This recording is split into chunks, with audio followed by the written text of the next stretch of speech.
We're going to roll the bones here. We got about 8 minutes or 9 minutes left in the show, and this call may be very quick. I don't know. John in London. Hi, Matt. We spoke over the email. Do you remember me? Yeah, didn't I say in the email that the conversation was over?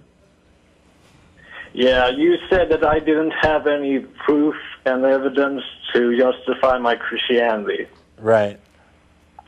Yeah, and it's not that, it's that you reject my evidence. But I will grant you this and say, what proof and evidence do you have that atheism is accurate and correct? Didn't I answer this in the email to you, that your question is nonsensical because atheism doesn't have a burden of proof? It is the rejection of claims that haven't met their burden of proof. Your question is nonsensical. Yeah, atheism is the lack of belief in something. Yeah, but what proof and evidence do you have?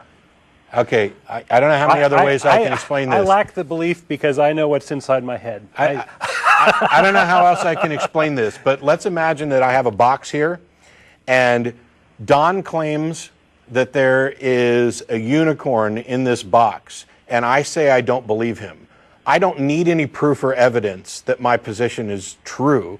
My position is validated by the fact that he hasn't presented any evidence for his claim. And when I open the box and look inside, I don't see this. And so then he tells me that it's an invisible unicorn. And I mentioned it wouldn't fit in this box. And he says, no, it's an invisible miniature unicorn. Well, I don't feel it. Well, it's also intangible. Oh, well, how do you know it's there? Well, because it speaks to me. Okay, that's all nonsense. He's made a claim, and he's failed to provide rational evidence for it. My disbelief is justified by that. Okay, Matt, I'll grant you that. But the invisible unicorn in your imaginary box is not an ideology like atheism is.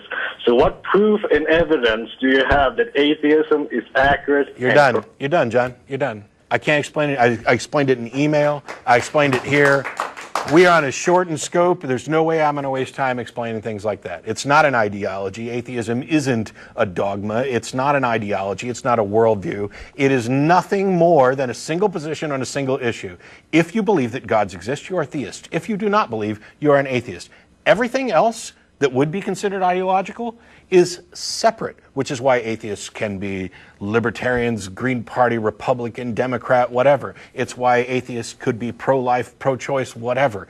None of those things are derived from atheism. Atheism doesn't tell you anything at all about what you should do. It tells you what it is that you do not believe. I do not believe the claims that gods exist. I'm sorry that you cannot wrap your head around the burden of proof, epistemology, where and how we determine what evidence should or shouldn't be considered valid and useful. I'm absolutely sorry that you can't do that, but I have no other way to explain it to you, which we've done in email and on 2 or 3 shows now. And you've come with, oh, people can drink poisons just like it says in Mark 16. Well, first of all, Mark 16, 9 through 20 is most likely a forgery. And if you do a little research, you'd find that out. Besides the fact that it's asinine to say that you'll know these people because they'll be able to handle snakes and not die and drink poisons and not die, and that they'll cast out devils in my name, and this is how you'll know them. If you actually go and research, those verses do not exist in the oldest and best manuscripts of Mark. But even if they did, even if they're valid, even if they've been there from the beginning, and you know somebody who drank some poison and didn't die, that doesn't mean that the cause of their not dying was a God who's making this statement true. It's asinine. And you're done, John. You don't get on anymore, ever.